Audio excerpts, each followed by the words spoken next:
Hey guys, I am still hard at work on this 3.2 liter Carrera engine. Last time we buttoned up the valve train and the cam timing and the sprocket alignment.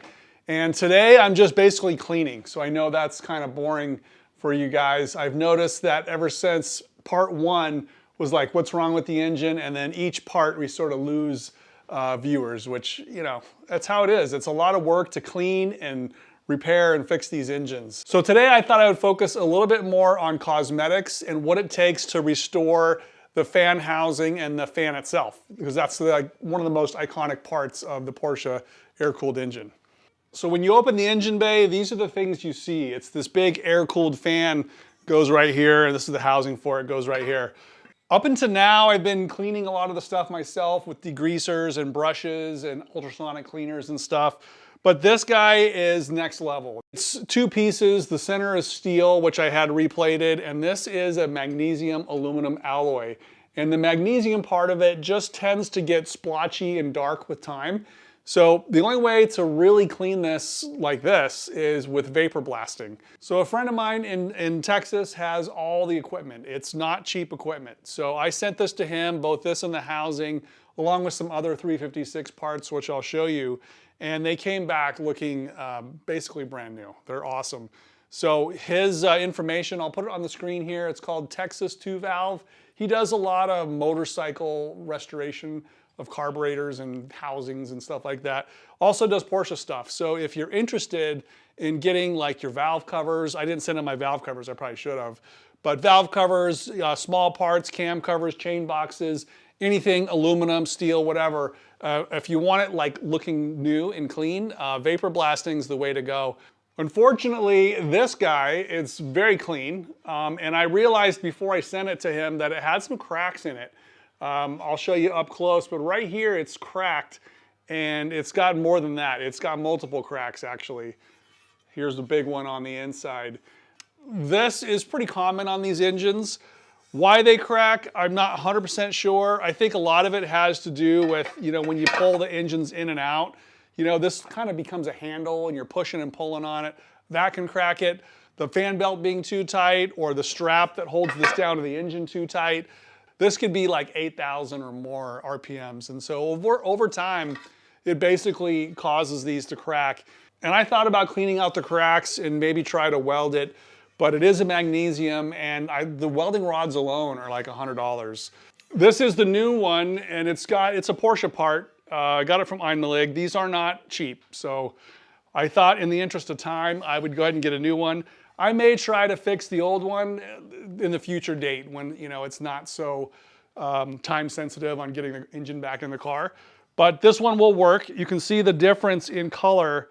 There's a slight difference in color just from the, you know, the basically vapor blasted to the original cast look. So even sitting on a shelf, these things tend to get darker. I think over time, it'll sort of blend itself together. I care more about the driving experience and how well it runs than I do about getting every single little piece of aluminum to match each other. That is possible if you have the whole thing vapor blasted, but I just don't want to go through that slippery slope of detail. I'm basically just using, like on this stuff, the super clean wheel cleaner. Done the right side, I have not done the left side yet, and the throttle body and some of the brackets and stuff. So it's getting better. Now that the engine's sealed, I can really go after it with a lot more aggressive brushes and stuff. There's no danger of getting something in the engine now. You can see my makeshift distributor cap here. Now it's a 4-cylinder, I guess. Disassembly of these two parts was a little bit involved. You got to drill out the stock rivets.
This one is a ball carbide burr, just to center the hole just a little bit better. This one does not go all the way through. See how this punch is bigger than the bottom of that hole? So when you push on the end of the rivet, you're pushing on a step in the rivet. You're not pushing all the way through it. This was to take out the countersink part.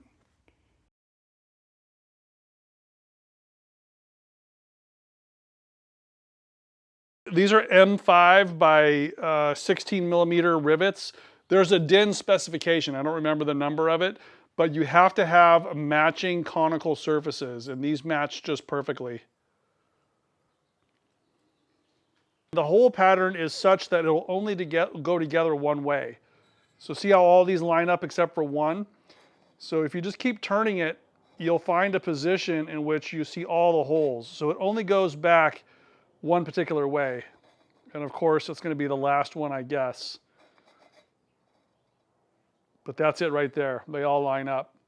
So in order to put this together, I think it's important to kind of hold it while we smash the rivets down. So I'm going to put some screws in temporarily, and then we'll go one by one and set the rivets. I'm just using some M4 screws. These are a little too small, but they're close enough to hold it down while we push in the actual rivets. Now you could probably screw this together, but if it was to ever come loose, you would be upset.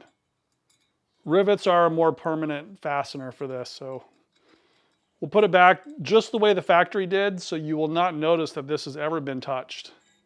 So I'm going to do 3 to kind of hold it flat, and then I'm going to put these other rivets in to kind of keep it in its right orientation. So the typical way to crush these rivets is to use something like this. This has a little feature on the end, so it doesn't let it slip off. And then typically you just air hammer these things. This goes on the end of an air hammer. Because these are such expensive parts, I'm going to try to do it a little bit more carefully using just a press. We'll use a similar tool. This one's like a straight version of it. It has the same sort of conical section. So it's going to grab the end of the rivet and it's just going to smush it down. This is what the air hammer looks like, and it would certainly work. It's just a little bit harder to control and a little bit less repeatable. So here's my plan of attack on pushing these in. I made this little spacer it's the exact same size as the rivet. So basically, instead of just putting this down on top of this, brake rotor, I want to put the pressure not on the gold, but on the rivet itself. So I'm going to put this on one side and then this on the other side to kind of balance it out. And then I'm going to squish it from the back side. But because it's hard to see it when I flip everything upside down, I am going to basically just super glue, a little dab of super glue on this. That's going to keep the rivet in place.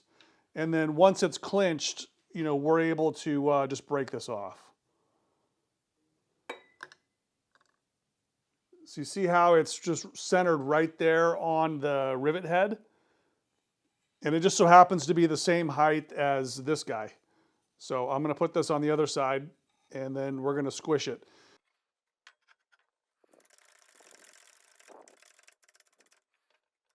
Okay, so now there's a little bit of pressure on it. Final clearance check, make sure we're not squishing anything we shouldn't be. But right now, the only pressure is on the rivet itself. So I'm just going to go slow and watch as it deforms. I'm going to make sure it's deforming kind of straight down.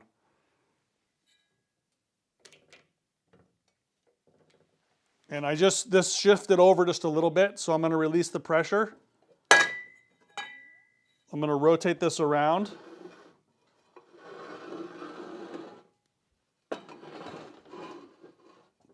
Sort of take another stab at it just to make sure that this press is not exactly precision. So sometimes it shifts over. In fact, I'm going to put some shims on the side to keep it from doing that.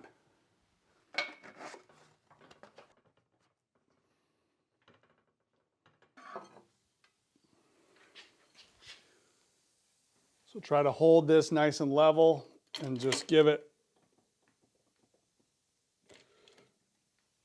Give it a little squeeze. I think that's a good one.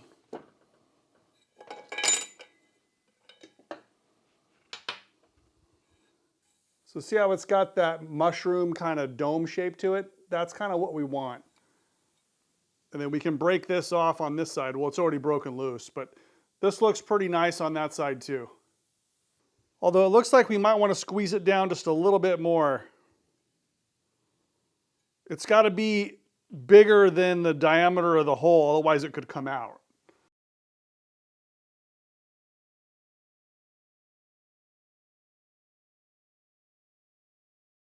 So now you can see on there, that's just got a little bit bigger diameter on it.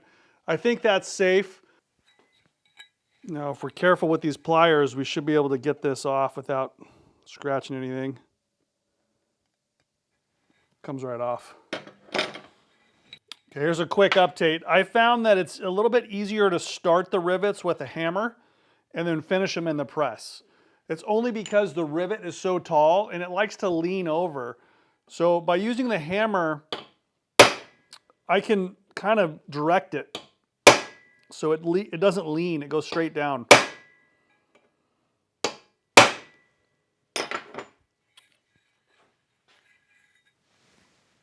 So because it's kind of a loose fit, I can just tighten it up a little bit with the hammer, and then it just is easier to put the final squeeze on it in the press.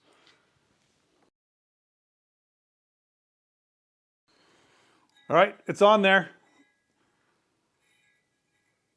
So those domes are all pretty nice. Very even, and the diameter is pretty consistent. So that's good. The side here is also pretty good, very flush. One of them has a little mark on it because I accidentally, when I pressed it, it accidentally went in one of those holes.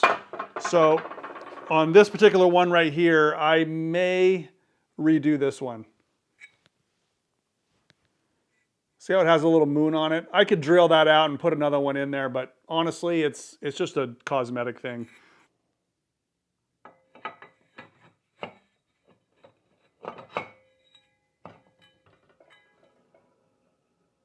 Yay. I know this notch goes towards the bottom, and there's a pin that I think goes in that. So this should go right there. Yep.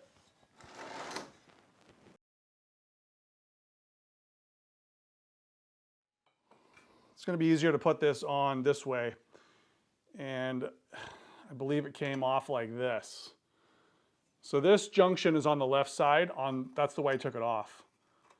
So let's try to get this through.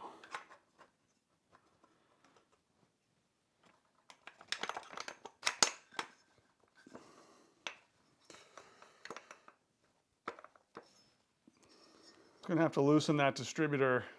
So before we take the distributor off, we got to put the rotor on so we know how to put it back in. It's currently at top dead center right now, which is perfect. So we'll just make sure it stays at top dead center when we put it back.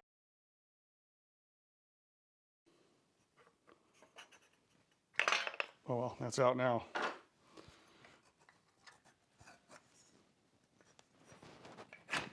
Okay, that's where that was, because it has a hard bend here and kind of a soft bend here. So that's where it was. Let's put this back. This just has an O-ring there. And then when this sets down in there, it's got to be pointing at top dead center. That's where it was right there.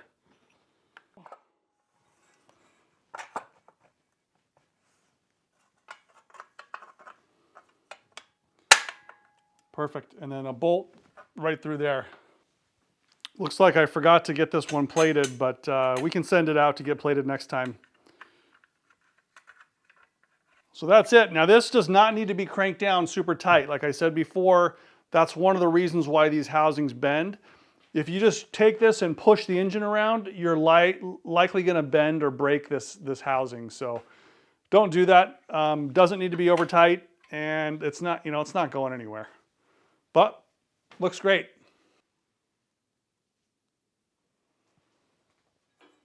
Now that is an expensive pinwheel. So it's fun to have it mocked up. I'm gonna probably take it back off again so I can finish cleaning the engine. I'm not gonna bore you guys with all my nitty-gritty details of just cleaning every little nook and cranny. But keep in mind, my friend Russ, he'll do this stuff, mail order, like 2-day turn. So I'll put the link again in the description below if you want to get something cleaned. He's just getting started, so he'd love to have your work. Thank you. Cheers.